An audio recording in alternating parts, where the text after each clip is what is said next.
السلام علیکم ورحمۃ اللہ وبرکاتہ۔ اعوذ باللہ من الشیطان الرجیم،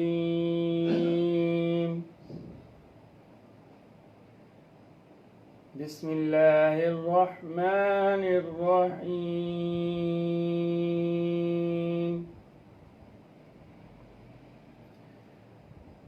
ان ربك يعلم أنك تقوم أدنى من ثلثي ونصفه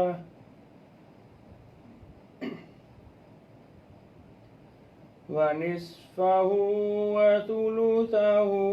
وطائفة من الذين معك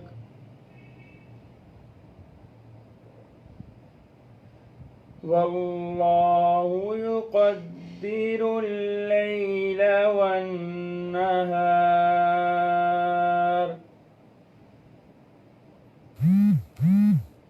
علم أن لن تحصوه فتاب عليكم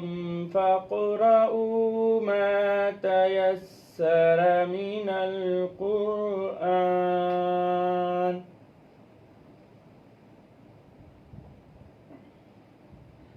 علم أن سيكون منكم مرضى وآخرون يضربون في الأرض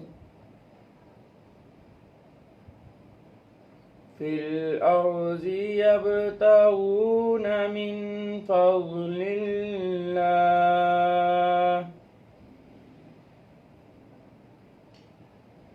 وآخرون يقاتلون في سبيل الله فاقرؤوا ما تيسر منه وأقيموا الصلاة وآتوا الزكاة وأقرضوا الله قرضا حسنا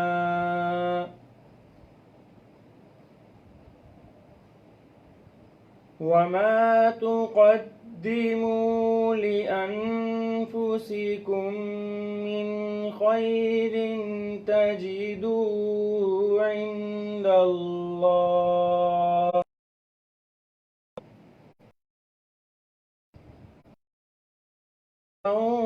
وأعظم أجرا، واستغفروا الله إن الله غفور رحيم۔ صدق اللہ العظیم۔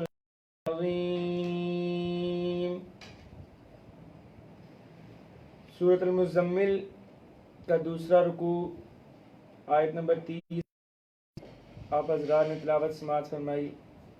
سب سے پہلے اسی آیت کا ترجمہ، پھر اس کے بعد اس کی تفسیر کی طرف جائیں گے۔ اللہ تعالیٰ فرماتے ہیں ان ربک، بے شک آپ کا رب، یعلم، جانتا ہے، انک تقوم، کہ بے شک آپ کھڑے ہوتے ہیں، ادنا من ثلثی اللیل، تھوڑا رات کی 2/3 سے، ونصفہ، اور کبھی آدھی رات، وثلثہ، اور کبھی رات کا تیسرا حصہ، وطائفۃ، اور ایک گروہ بھی ہے، من الذین، میں سے، معک، جو آپ کے ساتھ ہیں، واللہ، اور اللہ، یقدر اللیل، اندازہ لگاتے ہیں رات کا، والنہار، اور دن کا، علم، اللہ تعالیٰ جانتے ہیں، ان سیکون منکم مرضی، علم ان تحصو کہ تم اس کو پورا نہ کر سکو گے، فتاب علیکم پس اللہ تعالیٰ نے رجوع فرمایا تم پر، فقرؤ پس پڑھو تم، ما وہ تیسر من القرآن جو آسان ہو قرآن پاک میں سے، علمہ اللہ تعالیٰ جانتے ہیں، ان سیکون منکم کہ بتاکید ہوں گے تم میں سے، مرضی بیمار، وآخرون اور کچھ دوسرے، یضربون جو چلیں گے، فی الارض زمین میں، یبتغون جو تلاش کریں گے، من فضل اللہ اللہ تعالیٰ کے فضل، وآخرون اور کچھ لوگ کچھ دوسرے، یقاتلون جو لڑیں گے، فی سبیل اللہ اللہ تعالیٰ کے راستے میں، فقرؤ ما پس پڑھو تم وہ من جو آسان ہو قرآن پاک، اقیموا الصلاۃ کرو، وآتوا الزکاۃ اور زکوٰۃ ادا کرو، واقرضوا اللہ اور اللہ تعالیٰ کو حسنا اچھا قرض، وما تقدموا لانفسکم اپنی جانوں کے لیے، من خیر بلائی یا بہتری ہے، تجدوہ پاؤ گے تم اس کو، عند اللہ اللہ تعالیٰ کے ہاں، ہوا خیرن وہ بہتر ہے، اور بڑا اجر دینے کے اعتبار سے ہے، واستغفر اللہ اور تم اللہ تعالیٰ سے معافی مانگو، ان اللہ بے شک اللہ غفور الرحیم بخشنے والا اور مہربان ہے، رحم کرنے والا ہے۔ یہ آپ نے آیات کا ترجمہ سنا۔ ان آیات میں اللہ تعالیٰ کی ذات سب سے پہلے اس آیت میں نماز تہجد کی فضیلت کا بتایا جا رہا ہے۔ پہلے رکوع کے شروع میں ہم نے پڑھا تھا کہ جب سورۃ المزمل نازل ہوئی تو اللہ تعالیٰ کی طرف سے نبی کریم صلی اللہ علیہ وسلم اور صحابہ اکرام پر تہجد کی نماز فرض تھی۔ اللہ تعالیٰ نے رات کو قیام کا حکم دیا اور تہجد کی نماز جب فرض رہی تو ام المؤمنین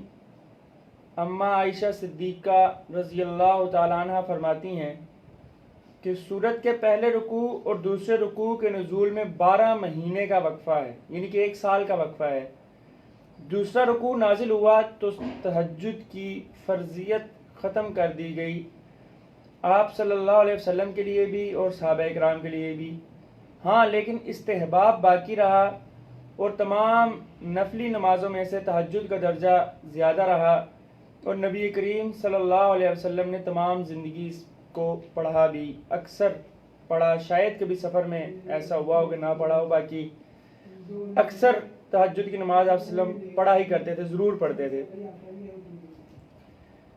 نماز تہجد کی فضیلت میں اللہ تعالیٰ قرآن پاک میں کیا فرما رہے ہیں کہ اللہ تعالیٰ فرماتے ہیں ان ربک یعلم کہ بے شک آپ کا رب ہی جانتا ہے صرف، انک تقوم ادنی من ثلثی اللیل کہ آپ کھڑے ہوتے ہیں تھوڑے رات کی 2/3 سے، ونصفہ یا آدھی رات، وثلثہ اور کبھی رات کا تیسرا حصہ،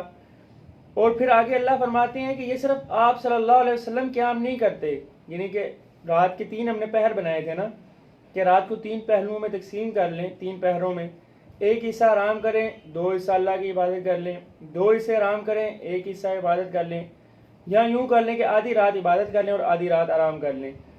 تو اللہ تعالیٰ فرماتے ہیں کہ صرف آپ صلی اللہ علیہ وسلم ہی قیام نہیں کرتے، بلکہ بطائفۃ من الذین معک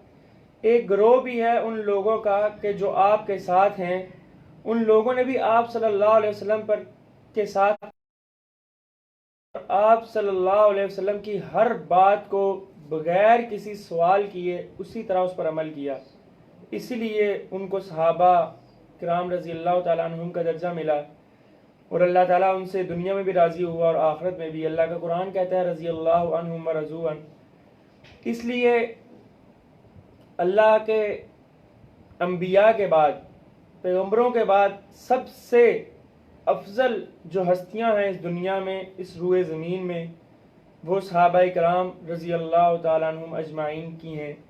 تمام کے تمام صحابہ رضی اللہ تعالیٰ عنہ اجمعین کی ہستیاں عام انسان سے بہت بڑھ کر ہیں اور بہت ہی زیادہ ہیں۔ تو وہ آپ صلی اللہ علیہ وسلم کے ساتھ وہ بھی قیام کیا کرتے تھے، تو صحابہ بھی اسی طرح کبھی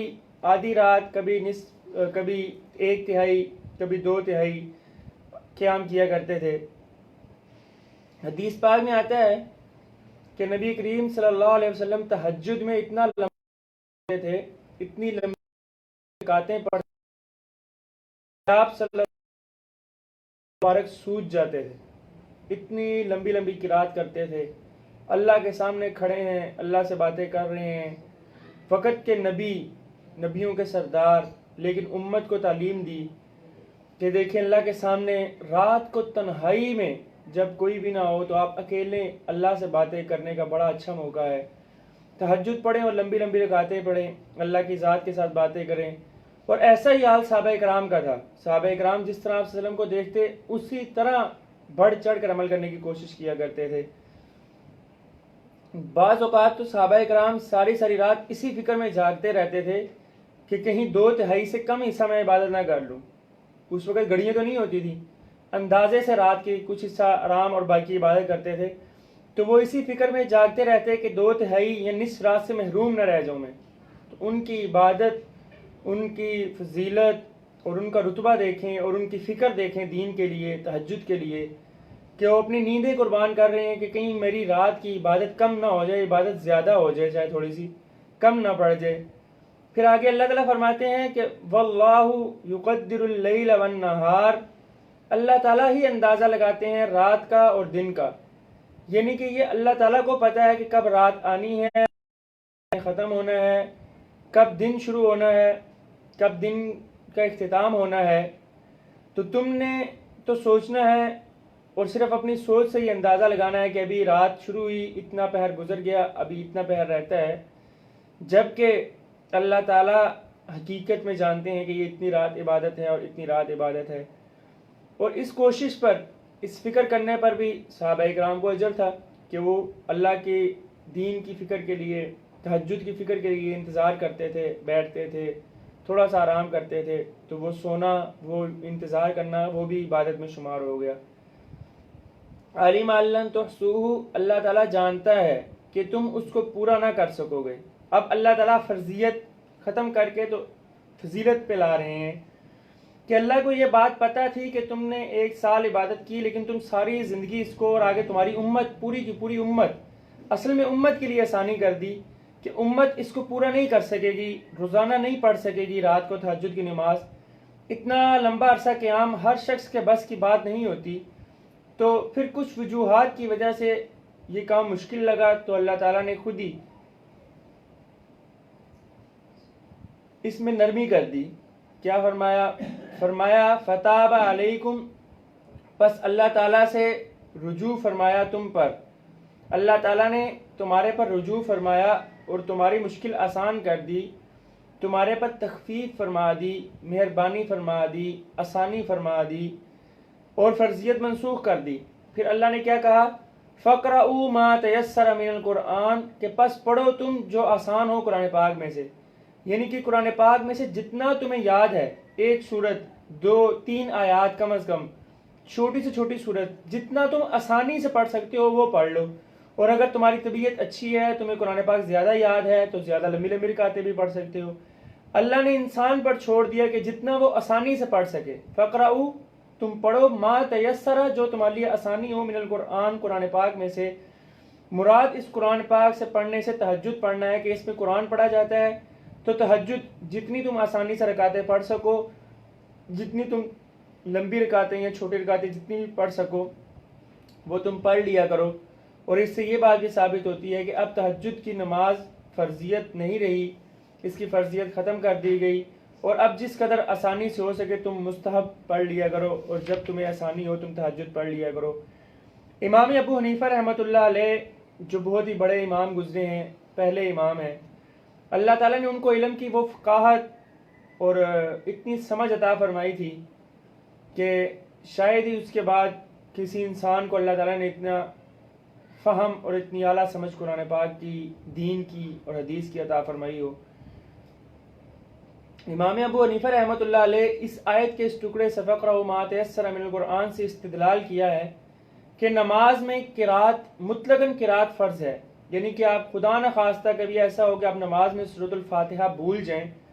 تو اس سے آپ کی نماز ہو جائے گی۔ یہ بڑا گہرا مسئلہ ہے، امام ابو حنیفہ نے بڑی فقاہت سے نکالا کہ اللہ تعالیٰ نے فرمایا ہے کہ قرآن پاک میں فقرہ ما تیسر من القرآن، تمہارے لیے جتنی آسانی ہے قرآن پاک میں سے اتنا پڑھ لو۔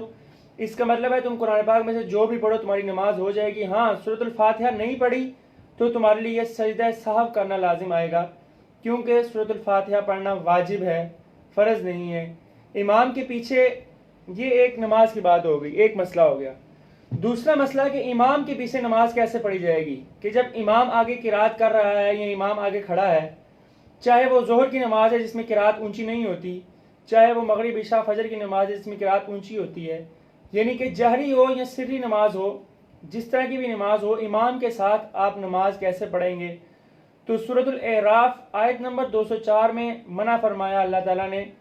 اللہ کا ارشاد ہے وَإِذَا قُرِئَ الْقُرْآنُ فَاسْتَمِعُوا لَهُ وَأَنصِتُوا لَعَلَّكُمْ تُرْحَمُونَ، اور جب قرآن پڑھا جائے تو تم اس کی طرف کان لگائے رہو اور خاموش رہو تاکہ تم پر رحم کیا جائے۔ تو اس سے یہ مسئلہ بھی اخذ کیا امام صاحب نے کہ جب امام قرات کر رہا ہے تو اس وقت مقتدیوں کو صرف توجہ کے ساتھ سننا چاہیے، اور جب ظہر اور عصر کی نماز جس میں امام آہستہ قرات کر رہا ہے تو وہ اپنے ذہن میں، اپنے خیال میں صرف اس قرات کے بارے میں اور قرآن مجید کے بارے میں سوچیں، اس لیے خود خاموش رہیں، اور جو امام نے پڑھا وہ مقتدیوں کی طرف سے بھی ہو جائے گا اور وہی مقتدیوں کی طرف سے بھی ہوگا۔ حضرت عمر رضی اللہ تعالیٰ عنہ فرماتے ہیں کہ جو شخص امام کے پیچھے قرات کرتا ہے اس کے منہ میں پتھر ڈالے جائیں گے، یہ روایت ہے۔ اس لیے جس کو نہیں پتا اس کو تو کچھ نہیں ہوتی ہے، لیکن اگر آپ کو پتہ لگ گیا ہے تو امام کے پیچھے قرات نہیں کرنی۔ قرات کا مطلب کہ کھڑے ہو کر سورۃ فاتحہ اور اس کے ساتھ جو سورت ملائی جاتی ہے وہ آپ نہ پڑھیں، باقی سب چیزیں اللہ اکبر بھی آپ نے کہنا ہے، رکوع میں تسبیح بھی پڑھنی ہے، سجدے میں بھی تسبیح پڑھنی ہے، قیدے میں بیٹھ کر آپ نے تحیات بھی پڑھنی ہے، باقی سارا کچھ پڑھنا ہے۔ صرف کھڑے ہو کر جو قیام میں سورۃ فاتحہ یا کوئی سورت ملائی جاتی ہے، صرف اور صرف اس کو نہیں پڑھیں گے آپ جب امام کے پیچھے جماعت کے ساتھ کھڑے ہوں۔ تو فرمایا کہ پس تم قرآن پاک میں سے جتنا آسانی سے ہو سکے پڑھو۔ اور پھر آگے اللہ تعالیٰ نے وجہ بیان فرما دی کہ اللہ نے نماز تہجد کی فرضیت کیوں منسوخ کر دی، کیوں اس میں تخفیف کر دی، کیوں فرض سے مستحب کے درجے پر لے آئے۔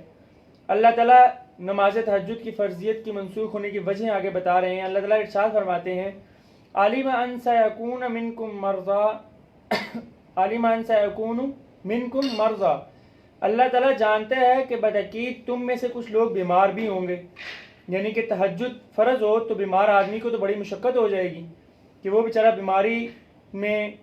آدمی کے بس کی بات نہیں کہ وہ رات کو اٹھ سکے، اتنی مشکل برداشت کر سکے۔ تو ایک وجہ، پہلی وجہ کیا بیان فرما دی کہ تم میں سے بہت سارے لوگ بیمار ہیں، اور جو لوگ بیمار ہیں ان کے لیے آسانی کر دی تاکہ فرض نہیں ہے تو ان کو گناہ نہیں ہوگا۔ نماز تہجد نفل اور مستحب کے درجے میں ہے، اگر وہ پڑھ لیں گے تو ان کو بہت زیادہ اجر ملے گا، اور نہ پڑھیں گے تو ان کو کوئی گناہ نہیں ہوگا۔ اس لیے اللہ تعالیٰ نے ایک وجہ یہ بیان کر دی کہ بیماروں کے لیے آسانی کر دی۔ دیکھیں اللہ تعالیٰ کتنی آسانیاں کر رہے ہیں دین میں۔ عالمہ کہ اس کے بعد جو اللہ تعالیٰ نے فرمایا تہجد کی نماز منسوخ ہونے کی دوسری وجہ کیا تھی؟ وَآخَرُونَ يَضْرِبُونَ فِي الْأَرْضِ، کچھ دوسرے جو چلیں گے زمین پر چلیں گے، مطلب یبتغون من فضل اللہ، جو تلاش کریں گے رزق کو، اللہ تعالیٰ کے فضل کو، یعنی کہ جو لوگ تجارت کرتے ہیں، جو لوگ دوسرے شہروں کا سفر کرنا پڑتا ہے ان کو تجارت کے لیے، یا کوئی علم حاصل کرنے کے لیے دوسرے شہر کا سفر کرتا ہے، یا کسی اور اپنے مقصد کے لیے، اچھے مقصد کے لیے سفر کرتا ہے، تو رات کو بھی سفر کا وقت آ جاتا ہے، درمیان میں دن کو بھی آ جاتا ہے، تو اگر تہجد کی نماز فرض ہو جاتی تو اللہ تعالیٰ کی طرف سے انسانوں پر، تو انسان کے لیے اور زیادہ مشقت بڑھ جاتی۔ وہ سفر کرتا تو اس کو رات کو بھی تہجد کی نماز فرض ادا کرنی پڑتی، اس لیے اللہ تعالیٰ نے تخفیف فرما دی۔ دیکھیں اللہ نے کتنی آسانی فرما دی کہ بیماروں کا بھی لحاظ رکھ لیا کہ جو لوگ بیمار ہیں اس لیے تہجد فرض نہیں کی، جو لوگ تجارت کرتے ہیں، سفر کرتے ہیں، علم حاصل کرنے گئے ہیں دور، کوئی اور کسی مقصد کے لیے سفر کر رہے ہیں، اللہ تعالیٰ نے مسافر کے لیے آسانی کر دی اور نماز تہجد کی فرضیت کو اس کی وجہ سے بھی منسوخ کر دیا کہ یہ فرض نہیں رہی۔ تیسری وجہ اللہ تعالیٰ فرماتے ہیں وَآخَرُونَ يُقَاتِلُونَ فِي سَبِيلِ اللَّهِ، اور کچھ لوگ جو لڑیں گے اللہ تعالیٰ کے راستے میں، یعنی کہ اس وقت جہاد فرض نہیں ہوا تھا، مگر یہ بھی بتا دیا کہ جہاد بھی پیش آنے والا ہے، کہ جہاد فرض ہو جائے گا۔ جب جہاد فرض ہو جائے گا تو جو لوگ اللہ تعالیٰ کے راستے میں جہاد کر رہے ہیں، قتال کے لیے نکلے ہوں گے، وہ نماز تہجد کا پڑھنا ان کے لیے ایک مشکل ہو جائے گا، اس لیے اس میں تخفیف فرما دی۔ اسلام شروع سے ہی ایک انقلابی دین رہا ہے، اس لیے ارکان خمسہ کے بعد سب سے پہلا درجہ جہاد کا ہے، اور جہاد اسلام میں فرض ہے۔ اس کی فرضیت کی کیا صورتیں ہیں، کب فرض ہے، یہ ایک لمبی بحث ہے اور یہ لمبا مسئلہ ہے۔ بہرحال جہاد امت مسلمہ پر فرض ہے کہ جب بھی امت پر کوئی حملہ آور ہو یا امت کو اس کا حکمران کہہ دے کہ جہاد کرو تو جہاد فرض ہو جاتا ہے۔ اس لیے اس کے بغیر عقائد کی درستگی اور امن و امان قائم ہی نہیں ہو سکتا۔ یہ یاد رکھیے کہ جہاد کے بغیر امن و امان بھی قائم نہیں ہو سکتا۔ آپ لوگ سمجھتے ہیں نا کہ یہ لڑائی ہے اور لڑائی جھگڑا، یہ وہ عام لوگ کہتے ہیں کہ کیا تم لڑائیاں کر رہے ہو، بندوق اٹھائیے۔ اسلام کے لیے، اسلام کے پھیلانے کے لیے یہ سارا کچھ کرنا پڑتا ہے۔ اللہ تعالیٰ کا ارشاد ہے وَقَاتِلُوهُمْ حَتَّى لَا تَكُونَ فِتْنَةٌ، اور لڑو تم یہاں تک کہ شرک باقی نہ رہے، یعنی کہ تم اللہ کے راستے میں لڑائی کرتے رہو یہاں تک کہ شرک باقی نہ رہے۔ ابو داؤد شریف میں روایت ہے، نبی کریم صلی اللہ علیہ وسلم نے فرمایا الجہاد ماضٍ الی یوم القیامہ، جہاد تو قیامت تک جاری رہے گا۔ اور حضرت صدیق اکبر رضی اللہ تعالیٰ عنہ کا فرمان ہے جو قوم جہاد کو چھوڑ دیتی ہے تو اللہ تعالیٰ اس قوم پر ذلت مسلط کر دیتے ہیں۔ خیر اللہ تعالیٰ کو علم تھا کہ تم میں سے کچھ لوگ بیمار بھی ہوں گے، کچھ لوگ مسافر بھی ہوں گے، جنہوں نے اپنی روزی کی تلاش کے لیے سفر کرنا ہے، علم کے لیے سفر کرنا ہے، اور اسی طرح کچھ لوگ مجاہد بھی ہوں گے جنہوں نے اللہ کے راستے میں جہاد کرنا ہے، تو ان کے لیے شب بیداری مشکل ہو جائے گی۔ راتوں کو جاگنا اور تہجد کی فرضیت ہو تو تہجد کا پڑھنا ہر روز رات کو مشکل کام ہو جائے گا تھوڑا سا، تو اللہ تعالیٰ نے ان کے لیے آسانی فرما دی۔ اللہ نے کیا فرمایا فَقْرَؤُوا مَا تَيَسَّرَ مِنْ، پس پڑھ لو جو تم آسان ہو قرآن پاک میں سے، کہ اپنی جان کو زیادہ تکلیف میں ڈالنے کی ضرورت نہیں ہے۔ ہاں جو اللہ نے 5 نمازیں فرض کی ہیں ان میں کسی صورت میں کوئی ذرہ برابر بھی رعایت نہیں ہے۔ تم فرض نماز اہتمام کے ساتھ پڑھتے رہو۔ کیوں؟ آگے اللہ نے ساتھ ہی فرما دیا وَأَقِيمُوا الصَّلَاةَ، نماز قائم کرو۔ ہر حال میں نماز تمہارے پر فرض ہے، جو مرضی ہو جائے فرض نماز کسی بھی صورت میں ساکت نہیں۔ بیمار ہیں اس وقت کھڑے ہو کر نہیں پڑھ سکے بیٹھ کے پڑھیں، بیٹھ کر نہیں، لیٹ کر نہیں، اشاروں سے۔ نماز ساکت کسی صورت میں نہیں ہے، نماز پڑھنی لازم ہے۔ وَآتُوا الزَّکَاۃَ، اور زکوٰۃ ادا کرتے رہو۔ اللہ تعالیٰ نے جو تمہیں مال دیا ہے، جو تمہیں پیسے دیے ہیں، اس میں سے اللہ کے راستے میں خرچ کرتے رہو۔ رمضان کے مہینے میں مسلمان اکثر زکوٰۃ نکالتے ہیں، تو رمضان کا مہینہ چل رہا ہے، مغفرت کا عشرہ ہے، غریب لوگوں کو زکوٰۃ دیں، جو لوگ واقعتاً مستحق ہیں ان کو زکوٰۃ ادا کریں۔ آپ کے مال میں پاکیزگی بھی آ جائے گی اور آپ کے مال میں بڑھوتری بھی ہو جائے گی، اور زکوٰۃ غریبوں تک پہنچ جائے گی تو غریبوں کو ان کا حق بھی مل جائے گا۔ اس لیے جو آدمی صاحب نصاب ہو، سال اس پر گزر جائے اس کے مال پر، تو اس کا 40واں حصہ زکوٰۃ کا ادا کرنا فرض ہے۔ مثال کے طور پر اگر آپ کے پاس 1 لاکھ روپیہ ہے اور اس پر سال گزر گیا اور وہ پڑا ہوا ہے، کسی کام کا نہیں ہے، اضافی مال ہے آپ کے پاس، تو اس پر 2500 روپیہ زکوٰۃ، یعنی کہ 2/5 حصہ زکوٰۃ کا آتا ہے۔ 100 روپے پہ سمجھ لیں 2.5 روپے زکوٰۃ آتی ہے، 40 روپے پہ 1 روپیہ زکوٰۃ ہے، اس طرح 40واں حصہ نکالا جاتا ہے۔ تو نماز اور زکوٰۃ کے حکم اللہ نے دیا اور فرمایا بڑی تاکید کے ساتھ، قرآن پاک میں اور بھی جگہوں پر آیا، اور یہ اکٹھا آیا ہے اکثر کہ اقیموا الصلاۃ آتوا الزکاۃ، نماز قائم کرو زکوٰۃ ادا کرو، نماز قائم کرو زکوٰۃ ادا کرو۔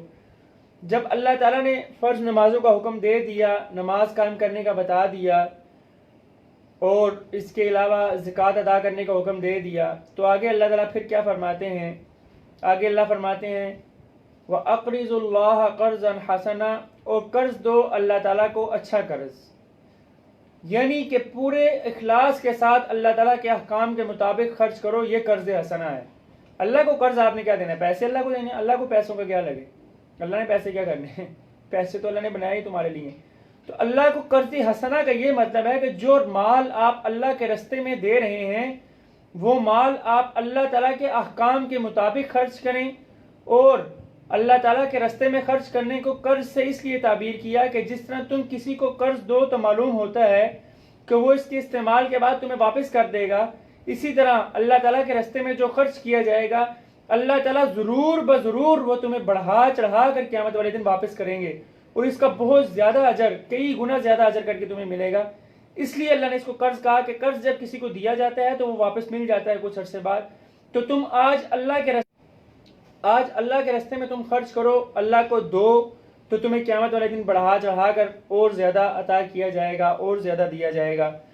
سورۃ البقرہ آیت نمبر 245 میں ہے من ذا الذی یقرض اللہ قرضا حسنا فیضاعفہ لہ اضعافا کثیرا، کون ہے وہ شخص جو اللہ تعالیٰ کو قرض دے اچھا قرض، بس اللہ تعالیٰ اس کے لیے دگنا کر کر دے گا اور کئی گنا کر کر دے گا۔ اور یاد رکھو کہ اللہ تعالیٰ تمہاری کوئی نیکی ضائع نہیں ہوگی، کوئی نیکی بھی تمہیں ایسے نہیں ہوگی کہ جو رائے گاں چلی جائے، اللہ تعالیٰ تمہیں اس کا بدلہ، اس کا اجر ضرور دے گا۔ آگے اللہ فرماتے ہیں وَمَا تُقَدِّمُوا لِأَنفُسِكُم مِّن خَيْرٍ، اور جو آگے بھیجو اپنی جانوں کے لیے وہ بہتر ہے، بھلائی ہے، تَجِدُوهُ عِندَ اللَّهِ، تم اللہ تعالیٰ کے ہاں پاؤ گے، ہوا خیرن، وہ بہتر ہے، تَجِدُوهُ کا مفعول ہے خیرن، مطلب کیا ہوگا کہ بعض نے وَأَعْظَمُ أَجْرًا، اور بڑا اجر ہے اللہ تعالیٰ کے پاس، یعنی کہ دینے کے اعتبار سے یہ تم 1 روپیہ دے رہے ہو تو اللہ تعالیٰ کم سے کم 10 گنا بڑھا کر دیتا ہے۔ اور آپ یقین کریں کہ یہ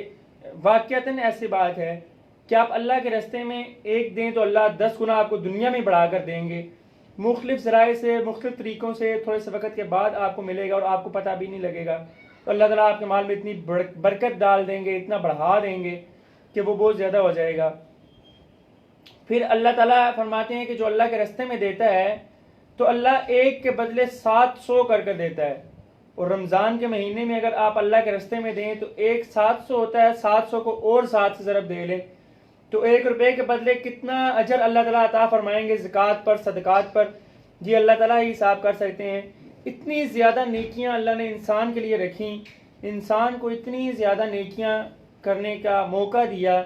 تاکہ انسان اس ماہ مبارک میں، اس برکت والے مہینے میں زیادہ سے زیادہ نیکیاں کما سکے، زیادہ سے زیادہ اللہ تعالیٰ کو راضی کر سکے، اللہ تعالیٰ کے راستے میں زیادہ سے زیادہ خرچ کرے، تاکہ انسان کو یہ پتہ لگے کہ اللہ کی مخلوق کو عطا کرنا ہے۔ آپ کو اللہ نے دیا ہے، آپ اللہ کے بندوں کو دیں گے تو اللہ تعالیٰ اس کو اور بڑھا چڑھا کر دیں گے۔ آگے اللہ نے فرمایا وَاسْتَغْفِرُوا اللَّهَ، معافی مانگو تم اللہ تعالیٰ سے۔ اب یہاں ایک اصول سمجھا دیا کہ جب بھی آپ نماز پڑھیں، عبادت کریں، کوئی بھی کام کریں تو اس کے بعد استغفر اللہ کہہ لیا کریں۔ سوال ہے کہ نیک کام کرنے کے بعد بھی استغفر اللہ، یہ کیسی بات ہے کہ آپ نے عبادت کی، اچھا کام کیا، کسی کی مدد کی، اس کے بعد آپ استغفر اللہ کر رہے ہیں، یہ کیا بات ہے؟ تو اصل میں یہ ہے کہ جو کام، جو نیکی انسان کے ذمے لگائی گئی وہ انسان کے بس میں نہیں ہے کہ بالکل اس کو اسی طرح ادا کرے جس طرح اللہ تعالیٰ نے حکم دیا۔ 100% اس پر عمل نہیں کر سکتا انسان، اس لیے کہیں نہ کہیں کوئی نہ کوئی اس میں خامی رہ جاتی ہے، لہٰذا اللہ تعالیٰ فرماتے ہیں کہ تم استغفار کر لیا کرو، جو کمی، جو کوتاہی رہ جائے اللہ تعالیٰ اس کو معاف کر دیں گے اور وہ عمل تمہارا قبول کر لیں گے، اور وہ عمل تمہارا اللہ کے راستے میں مقبول ہو جائے گا۔ پھر آگے اللہ تعالیٰ فرماتے ہیں ان اللہ غفور الرحیم،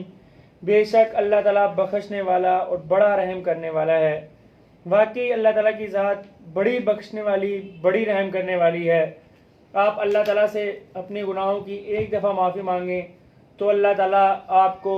ضرور بضرور معاف کر دیں گے۔ اللہ سے رحمت مانگیں، اللہ آپ کو ضرور رحم عطا کریں گے۔ مغفرت کا اشرہ ہے، اللہ سے مغفرت مانگیں۔ یا غفور الرحیم، اے بخشنے والے، اے ہمارے رب تو ہم سب کی بخشش فرما۔ ایسے گڑ گڑا کے اللہ سے دعا مانگیں۔ نماز رمضان کے مہینے میں ویسے بھی آپ تہجد کے لیے اور سحری کے لیے اٹھتے ہیں تو تہجد کا اہتمام کریں۔ شاید اس مہینے میں پڑھی ہوئی تہجد آپ کی زندگی بھر کی عادت بنا دے